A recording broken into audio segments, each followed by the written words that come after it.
Olá, tudo bem? Meu nome é Osni, eu sou teólogo e filósofo, mas o mais importante não é ter essa formação, mas ter sido encontrado por Deus, o qual me deu a missão de ensinar.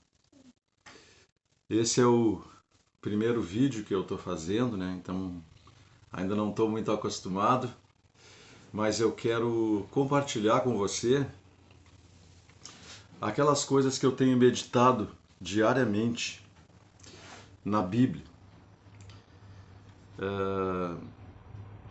Eu não sei o que tu pensas da verdade, né? Nós buscamos a verdade e nesse mundo onde buscamos a verdade, nós somos enganados de diversas maneiras. O que mais acontece é nós sermos enganados. Então a gente fica desconfiado de tudo, não tem certeza de nada, vive numa tremenda confusão.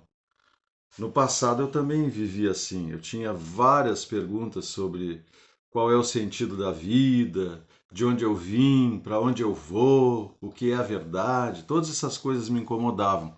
Até que um dia Jesus me encontrou, né? E aí as minhas dúvidas todas foram respondidas e eu vi que aquilo que ele veio trazer é o que faz sentido.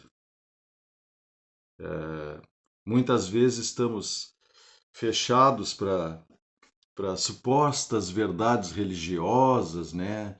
A gente sabe também de muita enganação, de pessoas que se aproveitam da fé dos outros, e isso tudo nos causa um preconceito e a gente acaba não sabendo, na verdade, o que a Bíblia ensina, o que ela diz, o que o cristianismo veio nos trazer. Por causa de todas essas circunstâncias ao redor que nos impedem de compreender. Uma outra coisa também que nos impede de ver o que a Bíblia diz, o que ela tem para ensinar, é a questão da laicidade do Estado, né? A gente costuma pensar, o Estado é laico, então não quero saber de coisas religiosas, ou então não há sabedoria nas coisas que tratam da religião, mas o Estado laico não é um Estado ateu, né? Estado laico apenas significa que a igreja oficial não é a que toma as regras e controla as coisas da vida civil. Apenas isso. O governo civil é que manda, não a igreja. Isso é Estado laico, mas não é Estado ateu, né? Qualquer pessoa civil pode acreditar em Deus e todas essas coisas. Bom, então eu vou procurar passar para você aquilo que tem sido as minhas meditações diárias. Eu não vou fazer uma pregação com tema, com pontos, com subpontos, mas eu vou fazer uma leitura explicativa. Vou ler sempre um pequeno texto aqui e vou depois procuro explicar essas coisas. Se você estiver com o coração aberto para, se existe um Deus, então eu quero saber o que ele tem para dizer e vamos ver se é verdade ou não é, né? Então, se você estiver coração aberto, isso vai ser útil. Vai colocar todos os pingos nos is, pode ter certeza. Agora, se você estiver fechado para a verdade, né? Então não vai servir para você. As consequências, claro que virão, porque a verdade existe independente de se eu acredito ou não nela. Mas cada um, né, é que escolhe o que faz da sua vida. Eu espero então que você possa entender e abrir o seu coração. Bom, eu vou começar lendo um texto aqui pequeno e depois eu passo a explicação de alguns pontos aqui. Mas se eu não ler o texto também você não vai entender sobre o que eu estou falando, né? Então primeiro eu vou ler o texto e depois explicar. Bom, esse texto está no livro de Lucas, capítulo 1, Lucas foi um médico, amigo do apóstolo Paulo, fez as viagens missionárias junto com ele, várias viagens, né? Não todas, e ele viveu há cerca de 2000 anos atrás. Era também um historiador detalhista, muito bom.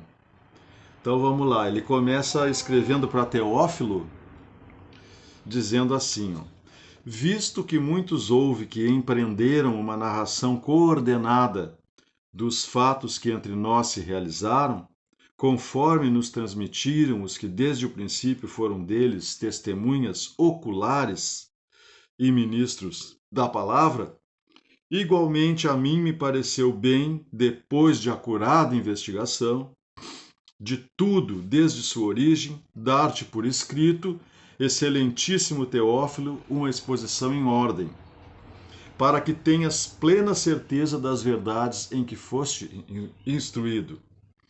Nos dias de Herodes, rei da Judéia, houve um sacerdote chamado Zacarias, do turno de Abias. Sua mulher era das filhas de Arão e se chamava Isabel. Ambos eram justos diante de Deus, vivendo irrepreensivelmente em todos os preceitos e mandamentos do Senhor. E não tinham filhos, porque Isabel era estéril, sendo eles avançados em dias.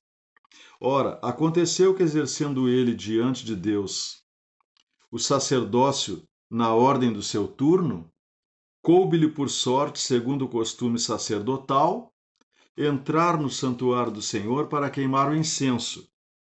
E durante esse tempo toda a multidão do povo permanecia da parte de fora orando. E eis que lhe apareceu um anjo do Senhor em pé, à direita do altar do incenso. Vendo-o, Zacarias turbou-se, apoderou-se dele o temor.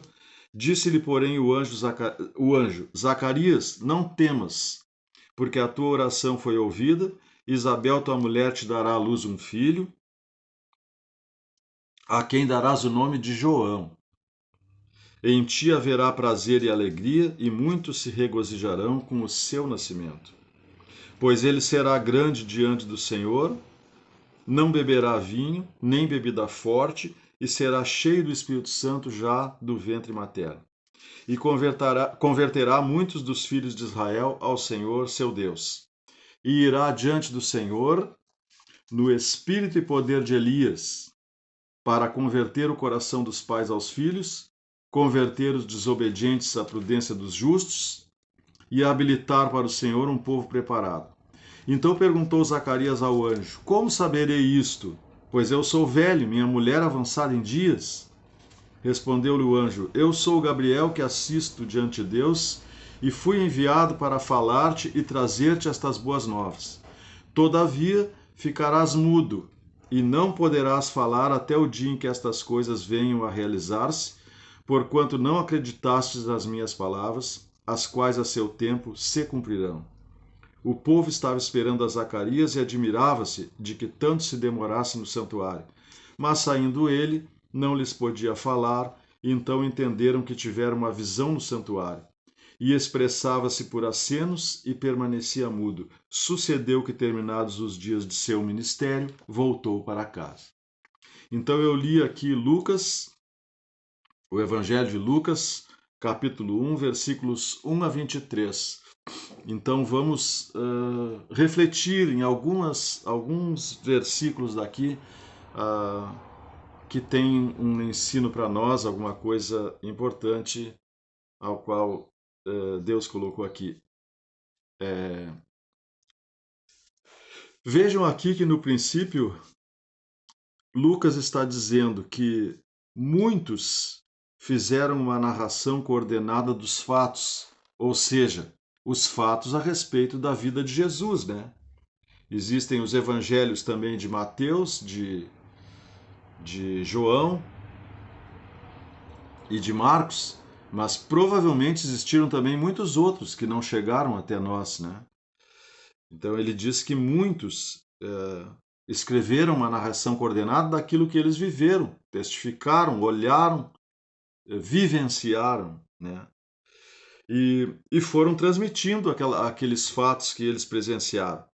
Então Lucas diz que para ele também pareceu bem depois que ele fez uma acurada investigação. Imagine quanta gente Lucas entrevistou, quantas pessoas que viram milagres, participaram de histórias de Jesus e Lucas investigou, foi perguntar, averigou, comparou o que um estava dizendo com o que o outro estava dizendo. Depois que ele investigou bem, é que ele escreveu esse evangelho aqui para nós, né?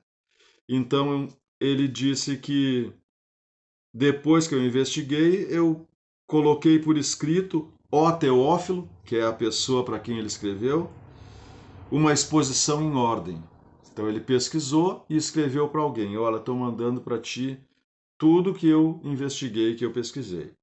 Aí ele começa contando que nos dias do rei Herodes, né?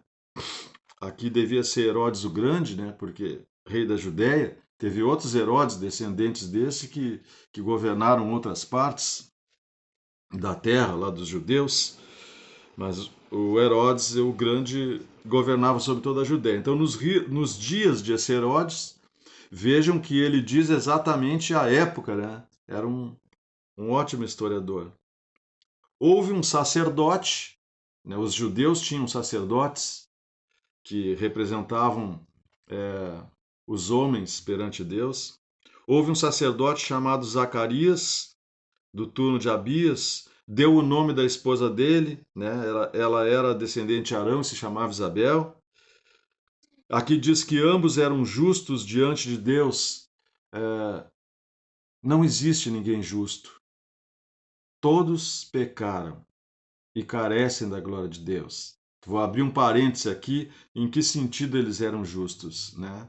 Eles eram justos vivendo de acordo com aquilo que Deus prescrevia na lei dos judeus. Que oferecesse o sacrifício, né? que buscasse a Deus. Então, nesse sentido, aquele que se volta para Deus, Deus o considera justo, mas não é justo no sentido de que seja perfeito. Nós todos somos pecadores, não há como negar isso. No fundo do seu coração, você sabe muito bem disso, né? Nós pensamos primeiramente em nós mesmos, e ao pensar em nós mesmos, nós esquecemos do outro, né? Não sei se você conhece o que a Bíblia ensina, mas ela diz que nós devemos amar a Deus acima de tudo e ao próximo nós devemos amar como a nós mesmos. E se você ver nos mandamentos quando Deus se revelou ao povo de Israel antes de Jesus Cristo, os mandamentos incluíam não matarás, não cobiçarás, não darás falso testemunho. Veja que tudo isso é não dá falso testemunho contra o outro, não matará quem? O outro, não adulterarás com a mulher do outro ou o homem da outra. Então veja, né? Deus nos fez para amarmos a Ele e amarmos ao próximo. Mas é isso que acontece? Claro que não, você sabe. Para que existem contratos para ser assinado? Tu venderia uma propriedade ou alguma coisa sem cartório? Por que nós botamos grades na frente da casa? Por que nós vivemos desconfiando? Né?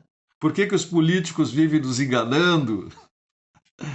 Ah, olha, se não acreditar que nós somos pecadores, então temos que estar muito cegos, porque é óbvio que a gente não faz nem aquilo que a gente predetermina que faria, né?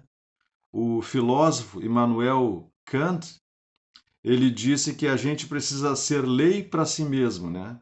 Que a gente deveria é, fazer aquilo que é o melhor, aquilo que a gente quereria que fosse uma lei que todas as pessoas fizessem, uma lei universal. Mas, se você é sincero, né? Você e eu sabemos que nós quebramos até as leis que gostaríamos de fazer, né? Ah, eu gostaria de ser assim, mas não estou conseguindo, né? Então, questão aqui da justiça, eu já abri esse parênteses para explicar e para relembrar que nós somos pecadores. Você deixaria que passasse um filme da tua vida inteira para todo mundo enxergar? Pensa bem. Tu autorizaria um filme? Bom, então eram justos diante de Deus nesse modo de Deus olhar aquele que se volta para ele como justo. Digamos assim, para entender. Ah, não tinham filhos porque Isabel era estéril, sendo eles avançados em idades, em dias, né? Então eles não tinham filhos e já eram velhinhos, né? Aqui tem uma outra coisa importante.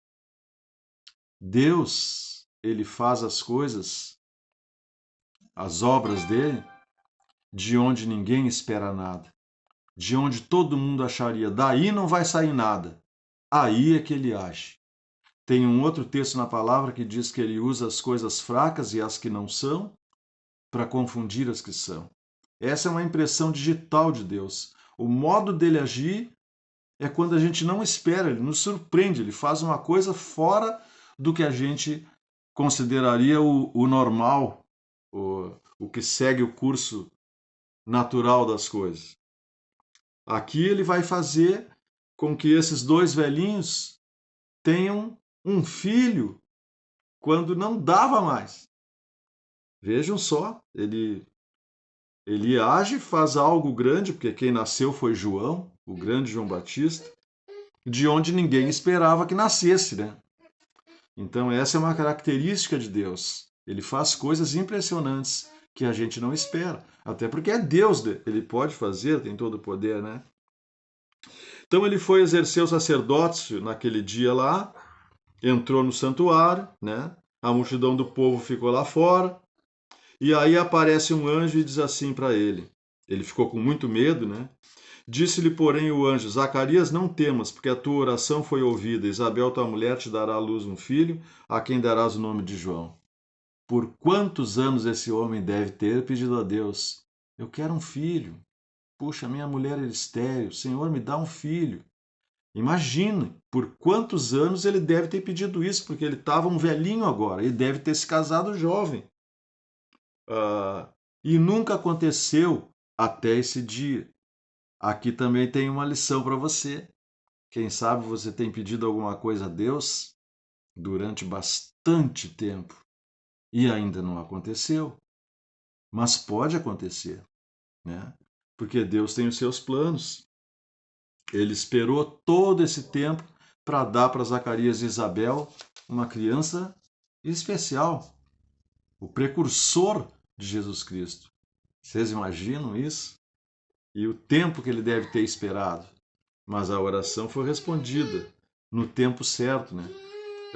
Existe o tempo Cronos, que é o nosso tempo, né? E o tempo de Deus, que é diferente, né? Que é o Kairos, essas duas palavras aí.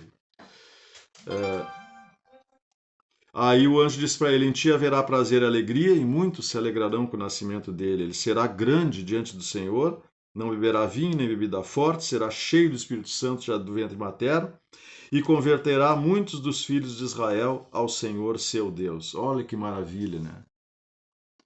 A conversão é a maior maravilha. Quantas pessoas, né, que desprezam aqueles que se convertem e não sabem a ignorância que estão cometendo. Uma pessoa pode até ser iletrada, mas se ela é convertida, ela sabe coisas da revelação que o outro que estudou muito não sabe, né? Porque Deus ele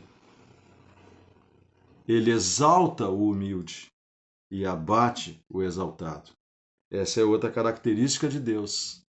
Ele quer a nossa humildade.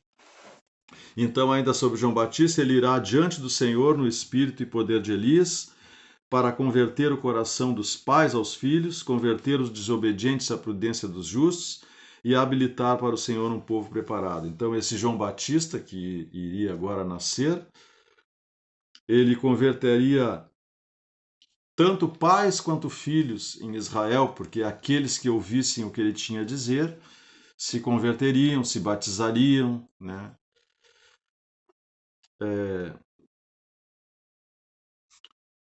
E prepararia um povo prudente, né? A prudência é uma das virtudes principais, né? A prudência, a justiça. O prudente vê o mal e se esconde, mas os simples passam e sofrem a pena, né? Aquele que é prudente, ele toma atitudes calculadas, organizadas, bem pensadas, sabedor dos resultados de uma atitude ou de outra, né? E João Batista levaria as pessoas do seu tempo à prudência. E aí Zacarias pergunta ao anjo: tá, mas como eu vou saber isso? Porque eu sou velho e minha mulher avançada em dias. Então vejam que às vezes se pede muito uma coisa para Deus, algo que a gente deseja muito, e quando Deus vem nos dar, a gente ainda desconfia, né? Isso é. Ele ainda falou para o anjo: tá, mas tu tem certeza? Em outras palavras, ele estava dizendo assim: tá, mas a minha esposa, nós não podemos mais ter filhos, nós somos velhos, aí tu vem me dizer uma coisa dessas, entendeu? Pro anjo ele disse isso. Respondeu-lhe o anjo: eu sou Gabriel, que assisto diante de Deus e fui enviado para falar-te e trazer-te essas boas novas. Todavia ficarás mudo e não poderás falar até o dia em que estas coisas venham a realizar-se, porquanto não acreditaste nas minhas palavras, as quais a seu tempo se cumprirão. Então não acreditou nas palavras do Senhor. O meu filho aqui tentou pegar o celular. Não acreditaste nas palavras do Senhor, então vais ficar mudo até o dia que a criança nascer. Então, o não acreditar também traz consequências, né? Porque a gente desconfiar de Deus, né? Desconfiar do anjo que veio trazer uma notícia que eu tanto pedia, então traz consequências. Depois que a criança nasceu, ele voltou a falar novamente, mas ele precisou aprender uma lição para respeitar mais aquilo que Deus tem a dizer. O povo estava esperando a Zacarias e admirava-se de que tanto se demorasse no santuário.